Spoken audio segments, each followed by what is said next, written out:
జ్ఞాపకం చేసుకోవాలంటే యేసయ్యను ఎందుకు తెలుసుకోవాలంటే యేసయ్య కొరకు క్రైదనముగా తన ప్రాణాన్ని ఇవ్వడానికి ఈ లోకానికి వచ్చాడు. యేసు ప్రభు లోకానికి ఎందుకు వచ్చాడయ్యా, ఎందుకు పుట్టాడయ్యా అంటే మానవుల పాపాలు, మానవుడి శాపాలు, మానవుడి దరిద్రత, మానవుడికి వెంబడిస్తున్న జన్మ తల్లిదండ్రుల పాపం, శాపం ఇవన్నీ తొలగించడానికి, రోగములు తొలగించడానికి, చేతబడి ప్రభావాల చేత అనేక కుటుంబాల్లో నెమ్మది లేక, సమాధానం లేక మానవుడు కొట్టుకుని నలిగిపోతూ ఉంటే, శాపానికి తట్టుకోలేక మానవుడు కేకలేస్తుంటే, ఆ పరిస్థితిని చూసి ఈ లోకంలో ప్రతి మానవుడి క్రైదనం అంటే మళ్ళీ ప్రతి మానవుడి పాపం తన మీద వేసుకుని అంటే ఏం చేశాడంటే ఆయన, చదవండి మరి ఆ మాట, అనేకులకు ప్రతిగా విమోచన క్రైదనముగా తన ప్రాణం ఇవ్వడానికి వచ్చాడు.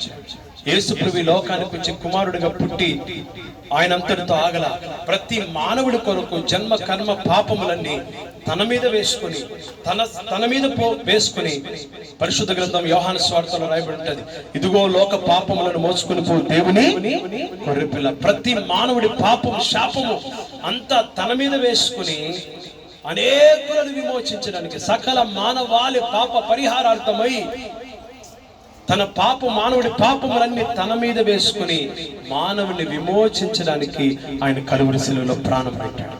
హల్లెలూయా. ముందర కొన్ని వచనాలు చూద్దాం.